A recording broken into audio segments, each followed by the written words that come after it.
Hi, everyone. LuAnn from EveryStem here. I am so excited to introduce you to Rebecca Marsala, who is a florist in the UK. She is going to tell us a little bit about how she used EveryStem to determine her labor fees and raise her minimum prices on some of her weddings and events. Thanks for joining me today, Rebecca. Hi, LuAnn, how are you? I'm great. Tell us a little bit Good. about your business and, Okay. what led you to EveryStem? My business is predominantly weddings. Established it in 2009, so a few years ago. I actually found out about you via Rachel, who is a fabulous VA at the Botanical Business Hub. And we sort of were having a chat about costing weddings and things. She's like, "Oh, you need to use EveryStem." So I signed up and started using it, and then kind of quite quickly realized that there were different ways I'd be able to make use of it, and particularly sort of the with the labor side of things. And there was a particular wedding that I was working on where it just kind of wasn't really adding up, and I thought I'm going to sort of delve a bit deeper with the costings here. So I did a completely separate event purely for labor. So there's one where you can see kind of all the types of flowers in the usual way and the percentage and the markups and everything. And then the other one is there's no flowers, it's just labor. Well, I'm That's excited to delve into this with you because when you first reached out to me and said, LuAnn, I want to do an experiment and I want to see how I can use EveryStem to calculate some of my labor costs because I think I'm undercharging for labor and not making enough profit. I thought about it and we actually ended up coming to a very similar solution or the same solution. We decided that rather than putting flowers and hard goods in as recipes for a particular event, that you could put in labor items. And so let's quickly take a look at the first event. So we've got your real event down here, but yeah. we're going to go ahead and take a look at this kind of sample one. So this is the same wedding. We're just showing you kind of an example. So at this wedding, Rebecca went ahead and put in all her flowers. She's got her totals down here. She's making a 71% profit margin on the flowers, which is a great number. But we're thinking about that just as the cost of the flowers. So in her personals page, she's got all her flowers here listed as items with the cost and the stems per pack. So that's the traditional way of using EveryStem and kind of calculating out how much your flowers cost, and then getting to, your 30% labor fee total, seeing your total cost of flowers here, and then also seeing your profit margin.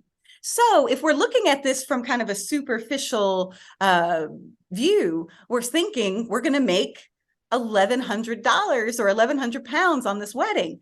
Looks good. It looks great, right? But when we start digging in a little deeper into all the costs of labor, we realized that maybe that wasn't quite enough to keep you in a profitable position. So I'm going to switch over to the labor event and let you kind of describe just a little bit about what you did and how you created some labor items instead of creating flowers and hard goods. So we'll switch over Sure. to the personals page and So click on this yeah, first so one so you can talk to that.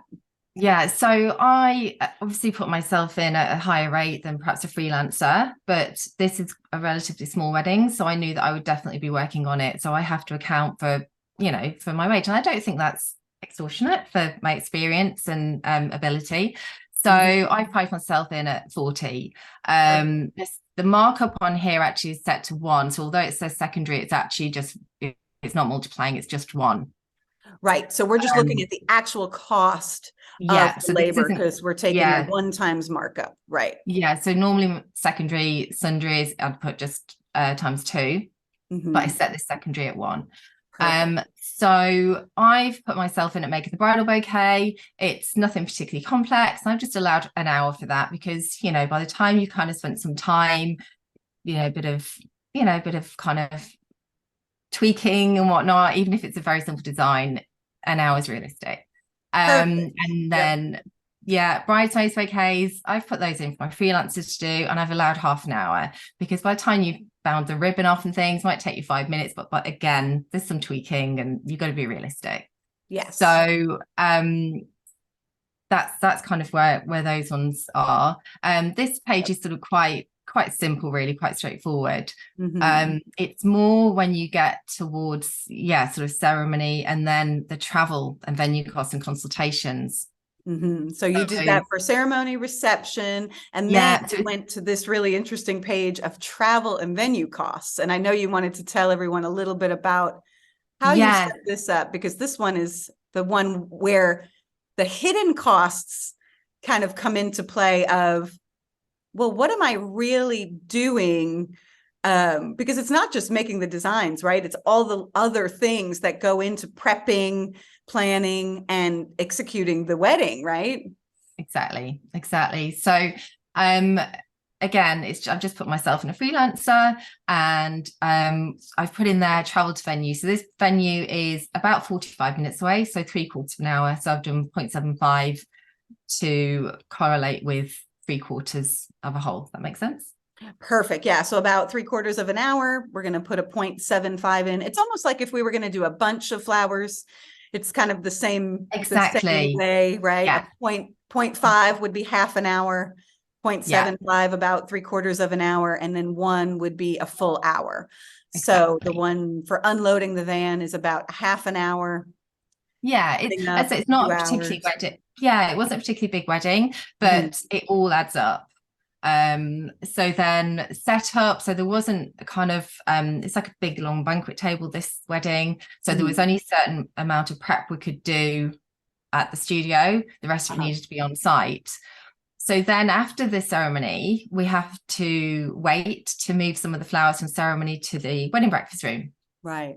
So there's a gap there, quite a big gap by the time we had to have it ready to the time we've got to wait and then be able to get back in to move it, and the time moving it. So I had to allow an hour and a half, but they were both there. So that's 3 hours. That's a lot of time, right? That we're not really thinking about. We're charging a delivery fee. We're charging maybe a labor fee for that, but are we charging enough? So this is such a great experiment because you're really breaking it down. The next one is time travel back.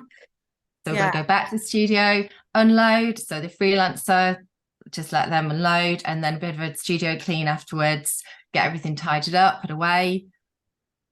Then got to go back the next day. And then moving along, still got to load up the van. So this is picking up like all the candelabras, the tea lights, vases, anything else. And then we've got to go back to the studio. So the next day pick up here, I put as a round route. So the 1.5 hours, just a freelancer on our own.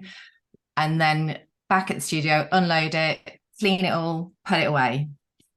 Yeah. So thinking about breaking this down into an event like this is amazing, because what we're doing here is really calculating the full cost of every element of the travel and the time at the venue. And then the next page, I think, is really smart of you, because you're thinking about, not only am I having to do the lead up to the wedding and the execution of the wedding and the pickup and cleanup, it's also the consultation and the time it takes you to actually get into EveryStem and order your flowers and talk to your wholesalers. So we'll take a look at that page next. So again, from initial contact, that needs to be calculated somewhere. So sort of retrospectively, really. Emailing, obviously the time, the consultation, whether it's Zoom or in person. And then you've got to work out the pricing. So EveryStem has obviously made that so much easier and quicker because everything's already there. But it still takes time to do. And then, you know, you might tweak a design, change something. And then you might be sort of researching just to check if the prices have changed or time of year, check which varieties you might want to change it. All of this takes so much time.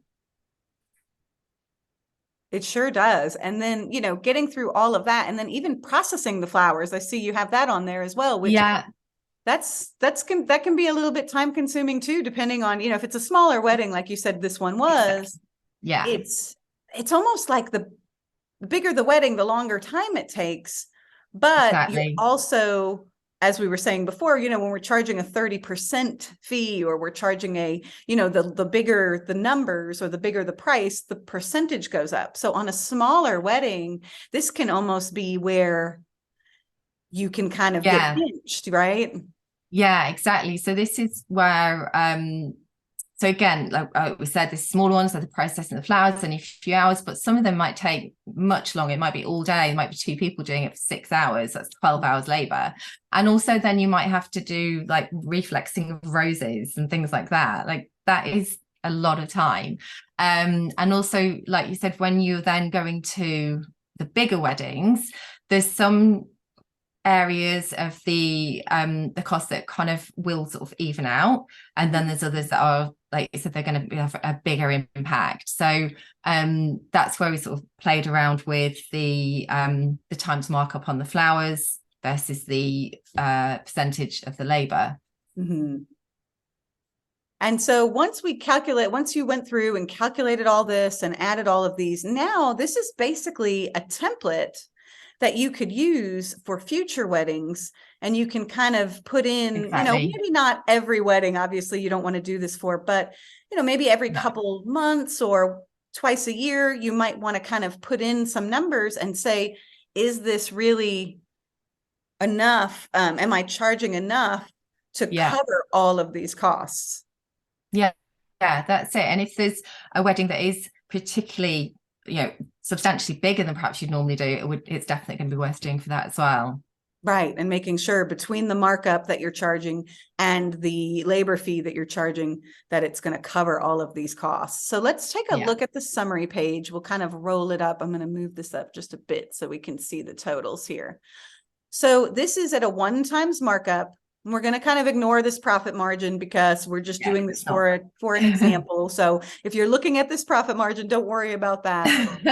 What No we're flowers. looking at, yeah, exactly. What we're looking at is the total cost of the labor that Rebecca calculated, and it comes to almost £1,000.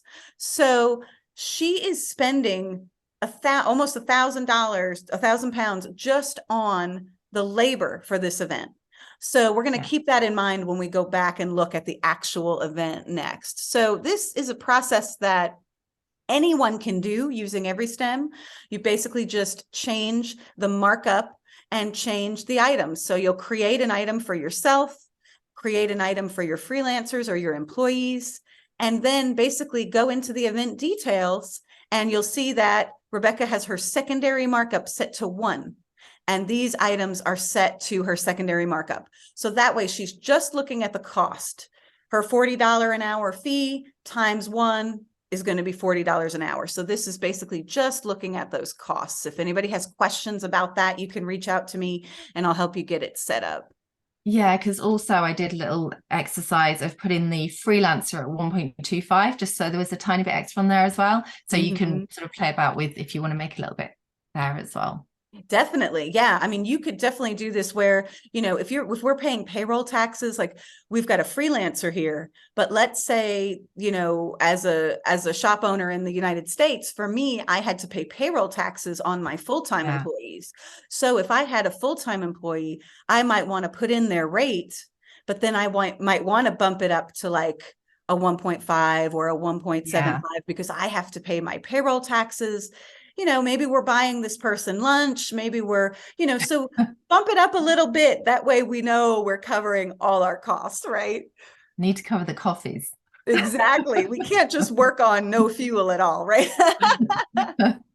So then we're going to switch back over to the dashboard, keeping in mind that about £1,000 was the labor cost of this event. And we're going to go back to the sample wedding here, and we're going to take a look at the total. So our total quote was £1,637, and our profit was about £1,166. Now, Rebecca did add, if we take a look at her, get this back down to the regular size. If we take a look at Rebecca's fee calculator, we're going to see that she added a delivery fee of 250 pounds. And then in the UK, she has a VAT tax of 20%. So the total was about 2,200 pounds. But the tax, we know we all pass through tax, that we don't make any money on tax. So we're going to look at the subtotal, this 1,887. So that's what about the subtotal, what we're taking in as revenue for this wedding, what Rebecca took in as revenue for this wedding was about 1,887. And so when you take a look at the cost of the flowers of 470, and then we add the $1,000 labor, that's almost 1,500 pounds right there. And so when we're looking at something where we're making almost 2,000 pounds, but our costs just for the wedding itself are almost 1,500 pounds, we have very little left to work with. And so this was a great experiment because you realized with your overhead costs included, I know you were saying you calculate your overhead costs about 50 to 60 pounds a day. When we look at that, we're really getting down to a very small amount of profit. So, calculating these numbers and really thinking about, we've got the labor fee here of 30% at only 377. So doing this experiment, kind of really understanding what the labor costs are, is going to be super helpful for anyone who's really trying to look at their minimums. Because when Rebecca did this wedding, you had told me your minimum was about 2,500 pounds at the time, right? Yeah. And then after doing this exercise and kind of thinking through, what did you decide your minimum is going to be going forward? 3,500, 3,500. So we're raising it, you're raising it by 1,000. Yeah. And that's really a smart move, because clearly some of these smaller weddings, although they can be great, the delivery part is what kills you. So it could be something where maybe you offer, we talked about this a little bit when we were actually going through this exercise and you were showing me all the results, which it was so amazing. You said, I'm going to raise my minimum. And I was like, well, yeah. And if somebody wants to come and pick these flowers up, that would be save. Great, because then we really are probably a lot closer to this 71% profit margin. And we could probably get away with a $377 labor fee, because when we look at just the design portion on the other event with the labors, you can see that the majority of that was the time spent at the venue. Yeah. Picking up items, cleaning up items. So you might still calculate like the cleanup. If someone was to pick up everything from you, set it up themselves, and then return the rental items to you, you'd still have to clean those maybe after the fact and put them away. Yeah, of course. But you wouldn't have to do all that time. So calculating all of this in the end, do you feel like it was really worthwhile for you to kind of go through this process? Hugely. Yeah, because I've since, we talked about it earlier, we've been looking at kind of what it is, kind of that, like I said, the sweet spot where, actually what markup is going to work best with the percentage labor, and just kind of playing about. And obviously every business is different. But yeah, I looked at kind of times 3, times 4, times 5, or kind of keeping it at times 3 and then upping the labor. But actually the times 4 markup on the flowers is where it gives you a more realistic percentage labor add-on. If that makes sense. And that's great, because thinking about that is a really important part of determining your markup. If you're doing a 3 times markup plus a 30% labor, that is almost equivalent to a 4 times markup mathematically. So if we think about a 3 times markup, we're taking the cost of the flower, multiplying it times 3, and then we're adding 30% to that. So we're getting almost to a 4 times markup. But with a 4 times markup plus a 30% labor fee, we're getting closer to almost a 5 times markup. So we're really allotting more money for all of these labor costs. Yeah. And still allocating enough cost for the flowers to make sure that our designs are going to be full enough for our clients to be really happy. Because you said the client was super happy with this wedding, right? Yeah. Absolutely. Yeah. So it's like, if they're super happy and they love it, could I next time charge a little bit more? Right. Like, could I? And it's not because we want to gouge, we hear all this talk about how florists charge so much and we overcharge and all. We're barely making any money on this wedding, right? So we have to charge enough. Exactly. That's it. And it just kind of just really opened my eyes to it all, really. And obviously there are still smaller weddings and there'll be kind of less margins, and perhaps you haven't got a freelancer and you perhaps you haven't got the overheads and things. But if you have got all those things, you've got to cover it. You have to. Right. And thinking about ahead of time when you're doing a proposal with a client, now knowing this, you are going to make smarter business decisions, because you're going to be able to say, okay, this person wants to spend 25,000, 2,500 pounds on this wedding. Yeah. But they want to turn around. They want to, they want me to stay after the ceremony to move something to the reception. They want enough to where I probably need to have a freelancer come with me. What is it that I need to charge? Exactly. Opposed to a wedding that's maybe 2,500 pound budget, where you could do it all yourself. There is no flip, or the wedding planner or someone in the family is willing to move a couple of items. So really thinking about those things kind of on the front end of creating a proposal. And sometimes that happens through the course of the wedding planning, right? We don't always know there's going to be a flip until maybe they add something that, so that happens. But at that point, it's important to say, okay, it's going to cost extra. This is how much this is going to cost. Exactly. And so maybe on that particular item, we're adding a higher labor fee. And so we know that within EveryStem, you can go in, let's say it's a reception item, and, or maybe for the ceremony, this floor ceremony arrangement is maybe what we need to move. And so when we look at the cost, it's not a huge arrangement.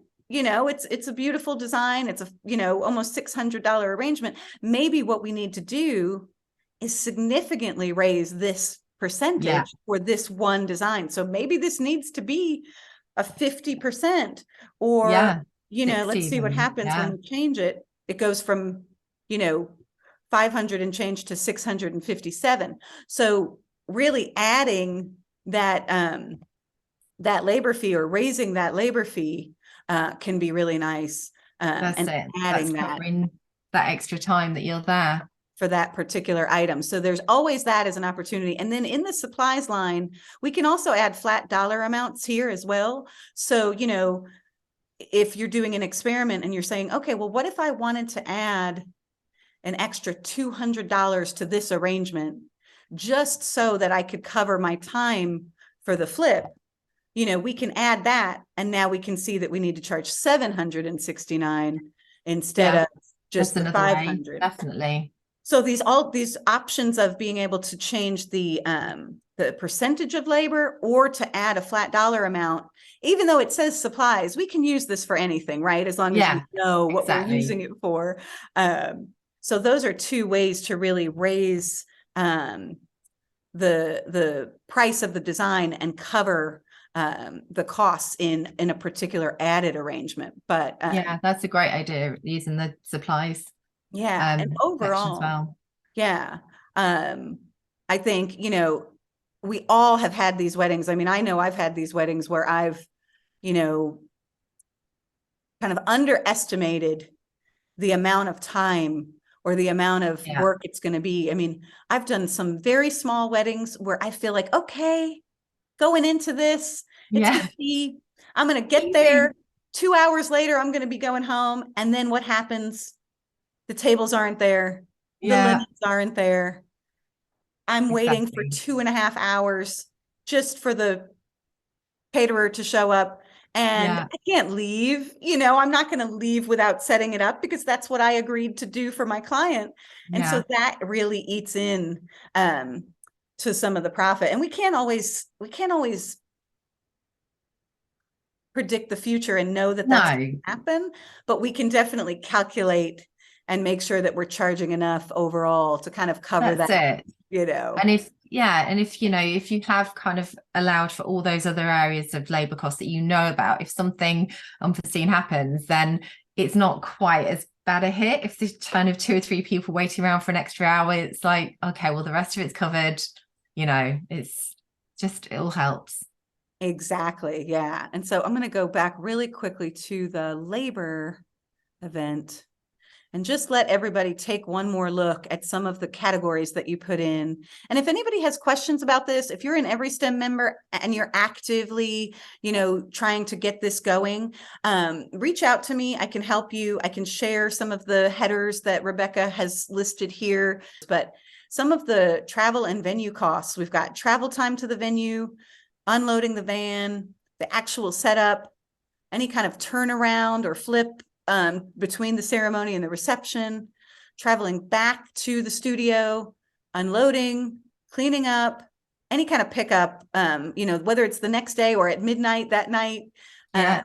and then unloading the van and kind of the cleanup. So those are just a few of them. And, you know, everybody's a little bit different. So if you're, you know, thinking, oh, well, I would like to add this or change this, make it your own. You know, this is something that, you know, I'm sure, Rebecca, as you use this in the future and you copy it Oh, and it'll change. Yeah. yeah, you'll totally, you know, make it even better as you go along. And then the consultation and flower order part, we've got the initial contact.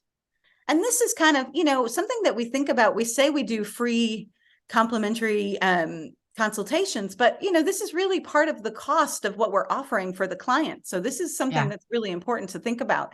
The initial consultation is generally an hour, you Yeah. know, but before that, there'll have been a few emails. You're kind of making sure you've got all the information for, I use like a cover sheet for each wedding. You know, all of it all adds up. Calculating the prices, you know, even though EveryStem makes it faster, you still have to update your prices, Let's check do with your it. wholesaler, maybe make substitutions, you know.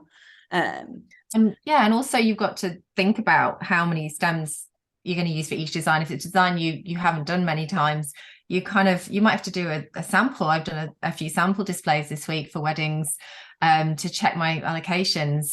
So, you know, there's that as well.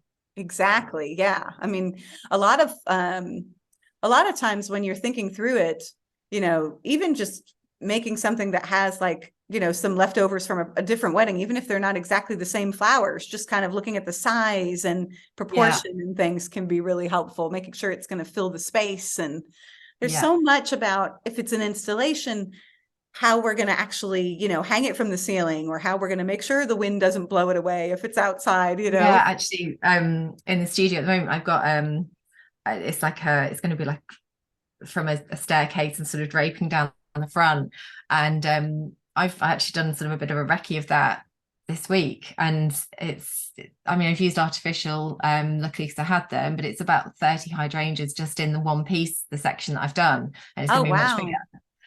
So if I'd had to do that in fresh as a recce, yeah, that would have to go in. Definitely. Exactly. And just your time of doing it, even with the faux flowers, you know. And then we've got updating the proposal. Obviously, there's going to be changes when we go to do the final order. We need to make sure everything's correct. Ordering the flowers, of course, you know, and then processing the flowers. So yeah. The time to do all of this, you can see how Rebecca has allocated, you know, and you can determine, you know, sometimes sitting down with you know, just setting a timer or looking at the time on the clock and saying, okay, it's 4:00. I'm going to sit down and do a flower order this week, and then maybe another one next week, and just look at, did it take me an hour? Did it take me 30 minutes? That's it. There's some that might take you sort of 4 hours, like typing up the proposal and things. So exactly, because some of them, you know, like they just come to us quickly, you know, they kind of fall together, and some of them were like, oh gosh, what can I use? You know, it's kind of in the middle of the summer and there aren't that many options for me. You know, what am I going to put in for this color? Or, you know, so there's always, or you have a client who maybe is more particular and you really want to make sure that what you're ordering is going to represent the color palette and the ratios of color that you've promised. Absolutely. You know, like I used to tell my clients a lot of times, like, okay, it's going to be about 10% blue, or, 50% white, 50% green, Yeah, and you that's it. kind What of, the ratios? yeah, exactly. Yeah, Think through all of that. And so that can be, kind of a time consuming task that we need to really make sure we're ordering, to kind of make sure we're definitely. hitting those marks on what the client wants. Yeah. Uh, but I think this is such a great way to go about calculating it. And I'm so glad that you did it, because you realized that you really Yeah. did need to raise your minimums. Yeah.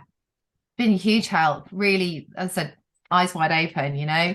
I mean, as I said, this was just one example. Going forward, I'll tweak things, and there's already some that I've kind of done differently. But it just kind of whatever works for your business and what size it is. But yeah, huge help. And I wouldn't have been able to do it so clearly like this, I don't think, without the EveryStem really, although this wasn't kind of what it was set up how to do it, how to use it. Yeah, it's a great way of using it. Exactly. If we think outside of the box, the one nice thing about EveryStem is that, yes, it might say STEM over here with a little S, but we know that this is an hour of labor. And Yeah, if we're willing to be a little flexible and imaginative, then we can use this system to really calculate a lot of different things. So I'm glad that you're willing to be flexible and kind of see the potential of it, that it's absolutely. super It's helpful been that way. brilliant. Yeah, it's been really, really well, hugely useful. So yeah, That's thank you. awesome, Rebecca. And the other thing, I know we kind of touched on this, but I'm just going to switch back to the sample wedding. I want everybody to just keep in mind that when you're doing a quote and you're building out your recipes before you've quoted the client, before you've sent the proposal over, the system is going to tell you how much you need to charge for each design based on your markup. So it's taking your costs, multiplying it times your markup, then it's adding your labor fee as a percentage, and then it's getting you your total retail value. That's how much you need to charge as a minimum. So what Rebecca was saying earlier is that she was not only playing with the labor fee, but she was also playing with the markup. Do I do a 3 times markup? Do I do a 3.5? Do I do a 4 times markup? So in EveryStem, changing your markup here, very easy. You just open up your you click on event details, open that up, and then you can change the markup. So we're just going to change the primary here to 4. And if we do that and we close this event, then what we're going to see is that now the system is telling us we have to charge $123. Before it was like 98 or so. And now she would have to charge 123 pounds. So realizing that the cost times 4 plus 30% is going to be significantly more than the cost times 3 plus the 30%. So don't be afraid to just leave these quoted prices blank when you're first starting a proposal. Put in some generic recipes. They don't have to be exact, just what you're thinking you're going to need to provide the client with the design that they're looking for. It doesn't have to be every single detail, every single color. Get a rough estimate, and then take a look at what it would be with a 4 times markup, a 3.5 times markup, and really kind of say, okay, if I look at that labor cost event that I created, and I look at, all of these suggested prices, and I look at my summary, I can see that I'm going to make $1,400 in profit. But if my costs of labor are 1,000, then I'm really not giving myself enough room for my expenses, my overhead, and the real profit that I need to take home at the end of the day. So don't be afraid to kind of experiment with those markups and your labor fees, and really just use EveryStem to its full potential so that you can actually make those smart business decisions like Rebecca is doing by raising her minimum, so that she can continue to be in business to help her future clients. Because when we're not charging enough, the risk that we run is not being able to sustain over the long term. So hopefully this helps everyone. If you all have any questions, you can reach out to me. Rebecca is super friendly and awesome, so you can follow her on Instagram. And I'll put a link to her IG handle on there. And if you have any questions, just let me know. I'm happy to help get this set up for any of our members that want to use it, because I think Rebecca hit on something brilliant here. And I want everybody else to be able to do the same thing, because the whole point of using EveryStem is to make sure that we're profitable. Well, Rebecca, thank you so much for your time today. I really appreciate it. Anything that you want to share with anyone that might be watching this? Well, thank you for having me. It's been really good to hopefully help some of the people.